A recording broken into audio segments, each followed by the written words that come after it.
बातमी छत्रपती संभाजीनगरमधून पगार होत नसल्यानं विट्स हॉटेलचे कर्मचारी आक्रमक झालेले आहेत। विट्स हॉटेलचा लिलाव आणि या लिलावामध्ये संजय शिरसाट यांचा सहभाग असल्यानं विट्स हॉटेल हे चर्चेत आलेलं आहे।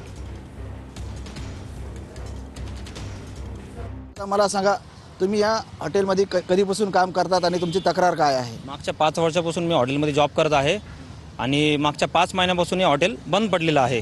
तर कोणत्या कारणाने बंद झालं आहे, काय झालं, आम्हाला काही इंटिमेशन दिलं नव्हतं। SDM सर आमच्याकडे आले, एक मीटिंग घेतली, त्यांनी सांगितलं की हे जे हॉटेल आहे ते आर्थिक परिस्थितीमुळे थोडंसं डालामोल होत आहे, त्या कारणाने आपण हे हॉटेल बंद करत आहोत आणि एकाच महिन्यामध्ये आपण चांगल्या ग्रुपला देऊन हॉटेलच्या कर्मचाऱ्यांना वापस घेऊ या आश्वासनाने आम्हाला त्यांना सांगितलं होतं। आता मागच्या 5 महिन्यापासून हॉटेल पण चालू झालेलं नाही आहे आणि आमचा रोजगार पण सगळा गेलेला आहे।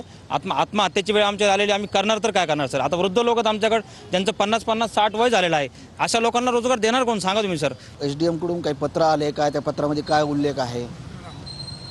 SDMने पत्र दिलेले होते आम्हाला, पत्र दिलेले, पण त्यांनी सांगितलं होतं की तुमचं हॉटेल आम्ही 1 ते 1.5 महिन्यामध्ये परत चालू करू आणि तुम्हाला परत नोकरीवर घेऊ। तर आता 4 महिने होऊन गेलेले तरी अजून हॉटेल चालू झालेलं नाही।